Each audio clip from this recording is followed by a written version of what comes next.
Hello बच्चों, कैसे हो आप लोग। आई होप कि आप लोग ठीक होंगे।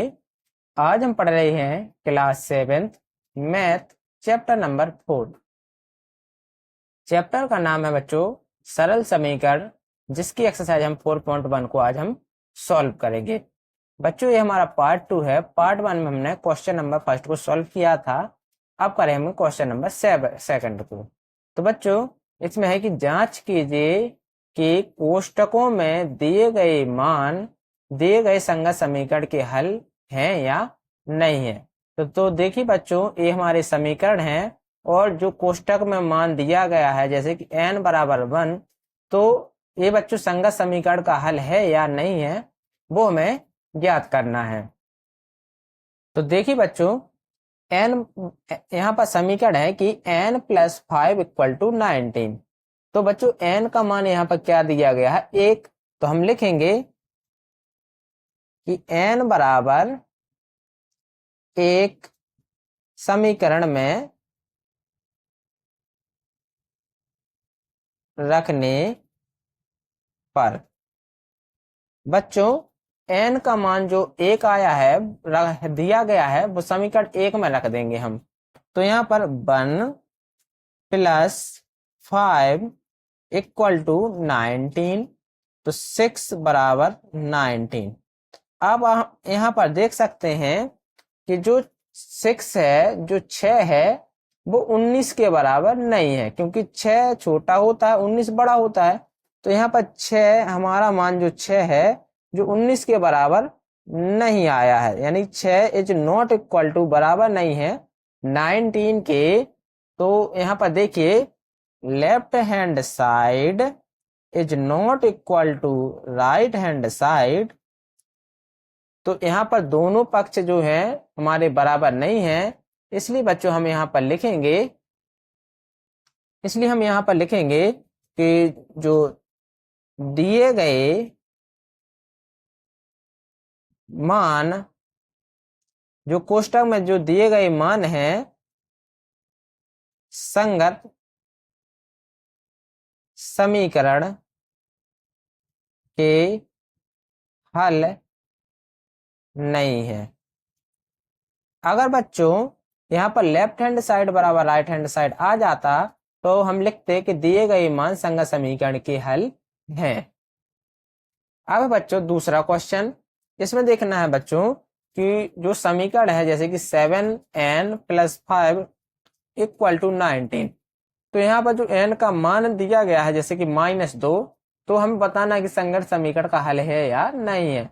तो यहाँ पर हम लिखेंगे कि n बराबर -2 समीकरण में रखने पर समीकरण में रख देंगे तो ये बन गया बच्चों 7 × 7n, यानी कि बीच में क्या होता है बच्चों मल्टीप्लाई, और जो बच्चों माइनस की संख्या होती है हमको उसे कोष्टक में बंद करते हैं। -2 + 5 = 19।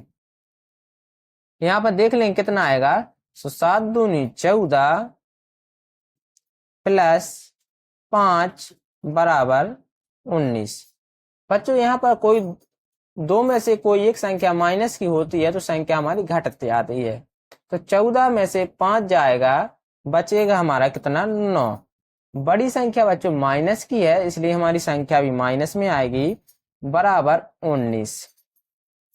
यहाँ देखिए बच्चों जो -9 है 19 के बराबर नहीं हो सकती, क्योंकि ये नेगेटिव में है और छोटा मान है -9, ये बड़ा है, ये पॉजिटिव में है, इसलिए यहाँ पर -9 बराबर नहीं है 19 के।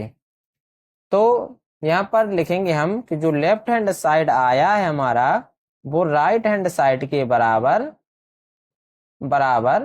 नहीं है। इसलिए दिए गए मान संगत समीकरण के हल नहीं है। ठीक है ना बच्चों। अब आते हैं बच्चों क्वेश्चन नंबर तीसरा।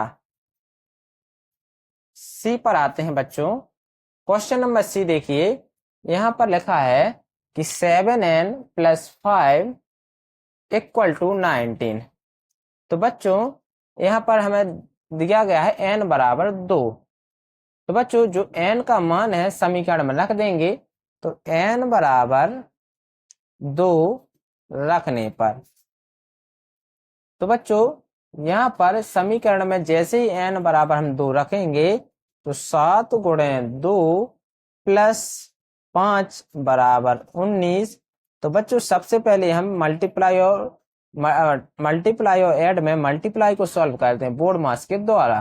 तो 7 दूनी होता है 14 + 5 बराबर 19।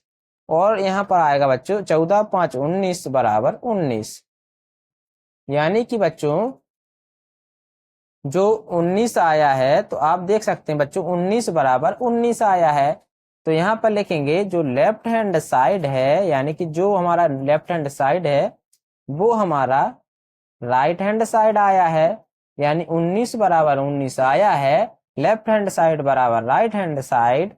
इसलिए बच्चों, इसलिए हम लिखेंगे, इसलिए दिए गए मान संगत समीकरण के हल हैं बच्चों। अगर यहाँ पर left hand side right hand side बराबर आ जाते हैं तो संगत समीकरण का हल हमारा होता है, और नहीं आता है तो संगत समीकरण का हल नहीं होता है। अब यहाँ पर देखिए बच्चों 4p - 3 = 13, p बराबर 1। हमें देखना है बच्चों कि जो p का मान 1 है वो संगत समीकरण का हल है या नहीं है। तो यहाँ पर लिखेंगे p बराबर 1, p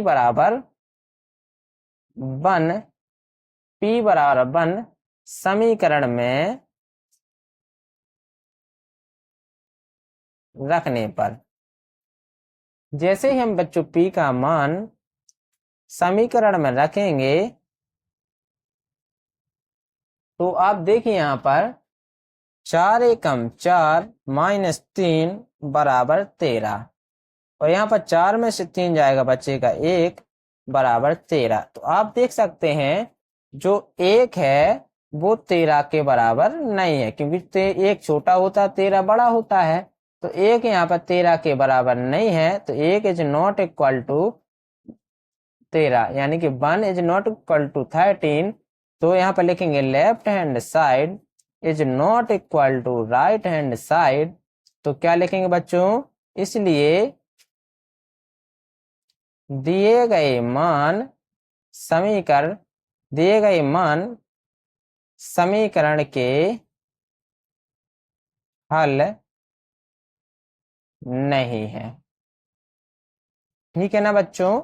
इसके बाद अगला क्वेश्चन है हमारा, क्वेश्चन नंबर बच्चों 3 है अब, कि पैतन और भूल विधि से निम्नलिखित समीकरणों के हल ज्ञात कीजिए। तो बच्चों हमें पैतन करना है और भूल विधि से समीकरण के हल करना है। जैसे कि बच्चों यहाँ पर लिखा है 5p + 2 = 17। ये हमारा समीकरण दिया गया है। तो बच्चों हमें इसमें लेफ्ट हैंड साइड बराबर राइट हैंड साइड निकालना है, यानी कि दोनों जो पक्ष हैं तो वो हमें निकालने हैं। तो बच्चों यहाँ पर हम सबसे पहले क्या करते हैं, p बराबर 1 रखते हैं। तो p बराबर 1 समीकरण में रखने पर, जैसे ही बच्चों हम p का मान समीकरण में रखते हैं तो 5 × 1 + 2 = 17। तो आप देखेंगे बच्चों 5 + 2 बराबर 17। तो आप देखेंगे 7 बराबर 17। तो यहाँ पर देखिए बच्चों जो 7 आया है वो 17 के बराबर नहीं है। यानी कि बच्चों जो हमने p का मान 1 लिया है वो संगत समीकरण का हल नहीं है। तो हम कितना रखेंगे बच्चों, p बराबर रखेंगे बच्चों हम 2। तो बच्चों यहाँ पर जब हमने p बराबर 2 समीकरण में रखा तो बच्चों p का मान जैसे ही हम रखेंगे तो 5 गुणे 2 प्लस 2 इक्वल टू 17। तो यहाँ पर देखिए 5 दूनी 10 और 10 में 2 जुड़ेगा तो बन जाएगा 12।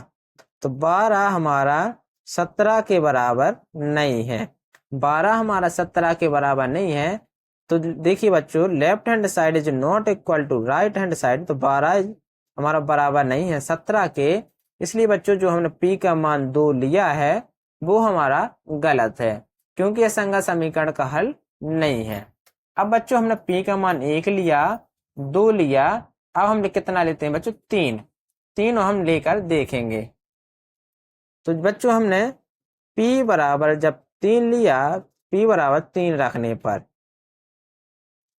तो आप देखिए बच्चों जैसे ही हमने p का मान 3 लिया तो 5 गुणे 3 प्लस 2 इक्वल टू 17।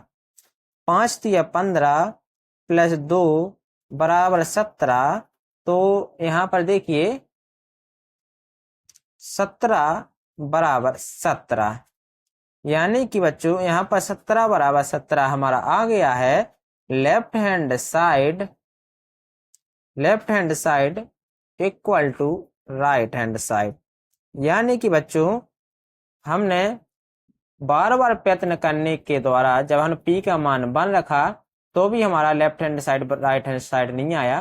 फिर इसके बाद हमने p 2 रखा तो भी हमारा आंसर नहीं आया। और जैसे ही बच्चों हम यहाँ पर 3 रखा, p बराबर 3 रखा तो यहाँ पर हमारा 17 बराबर 17 आया। यानी कि बच्चों हमने क्या निष्कर्ष निकाला? हमने निष्कर्ष निकाला कि जो p का मान 3 है वही हमारा संगत समीकरण का हल है। तो यहाँ पर हमारा हल क्या आएगा बच्चों इस समीकरण का? तो आप जब इस समीकरण को हल करेंगे तो p का मान यहाँ पर कितना आएगा? 3 आएगा। यही हमारा क्या होगा बच्चों? p बराबर 3 आंसर होगा। अब है बच्चों क्वेश्चन नंबर 2। क्वेश्चन नंबर 2 में यहाँ पर दिया है 3m माइनस 14 इक्वल टू 4। तो हम यहाँ पर क्या करेंगे? प्रयत्न विधि से m का मान निकालेंगे कि m का मान यहाँ पर क्या आएगा। तो देखिए बच्चों पहले हम सबसे पहले m का मान कितना लेंगे? तो यहाँ पर हम पहले m का मान लेंगे m बराबर 1 रखने पर। जैसे ही बच्चों m का मान लिया तो 3 गुणा 1 माइनस 14 इक्वल टू 4। तो बच्चों 4 माइनस 14 बराबर 4। तो यहाँ पर माइनस 10 बराबर 4। तो यहाँ पर आप देख सकते हैं कि जो माइनस 10 है वो 4 के बराबर नहीं है। यानी कि left hand side is not equal to right hand side. यानी कि बच्चों जो हमारा m का मान 1 है वो हमारा गलत है। अब हम रखेंगे क्या बच्चों? m बराबर, देखिए बच्चों यहाँ पर जो माइनस 10 आया है वो बहुत ही कम आया है 4 से। ये बहुत ही ज्यादा कम आया है 4 से, इसलिए हम m का मान थोड़ा सा बढ़ा लेंगे। अब हमने m का मान 1 लिया था, अब हम m का मान 3 ले लेंगे। 3 रखने पर हमने 3 लेंगे जैसे कि, तो यहाँ पर देखिए 3 गुणा 3 minus 14 equal to 4। 9 minus 14 equal to 4। तो यहाँ पर कितना आएगा बच्चों? माइनस का 5 बराबर 4। तो आप देखिए बच्चों जो -5 है वो 4 के बराबर नहीं है। यानी कि -5 इज नॉट इक्वल टू 4। तो left hand side is not equal to right hand side. यानी कि बच्चों जो m का मान हमने 3 लिया है वो हमारे संगत समीकरण का हल नहीं है। तो अब हम क्या करेंगे बच्चों? अब हम m का मान देखिए अभी बच्चों कि अभी भी -5 है वो 4 से बहुत छोटा है, क्योंकि ये पॉजिटिव में है नेगेटिव में, तो अभी भी ये बहुत छोटा है। तो अब हम मान थोड़ा सा m से m का मान 3 लिया है, अब हम इससे थोड़ा और बढ़ा लेंगे। कितना लेंगे बच्चों? m का मान 6 ले लेंगे। तो m का मान 6 रखने पर, तो जैसे ही बच्चों m का मान 6 रखा तो 3 गुणा 6 -14 इक्वल टू 4। तो 18 माइनस के 14 इक्वल टू 4। और यहाँ पर देखिए 18 में से 14 जाएगा, बचेगा 4 बराबर 4। यानी कि यहाँ पर आप देखिए कि जो 4 है वो 4 के बराबर हमारा आ गया है। यानी कि left hand side is equal to right hand side. यानी कि यहाँ पर देखिए जो लेफ्ट हैंड साइड है वो राइट हैंड साइड के बराबर आ गया है, 4 बराबर 4। इसलिए बच्चों m बराबर 6 हमारा संगत समीकरण का हल होगा। जब बच्चों आप इस समीकरण को हल करेंगे तब m का मान कितना आएगा बच्चों? 6। तो बच्चों 6 ये हमारा इस सवाल का क्या होगा? आंसर होगा। तो आई होप बच्चों आपको ये वीडियो अच्छी लगी होगी, तो प्लीज लाइक एंड सब्सक्राइब करना ना भूलें। Thank you.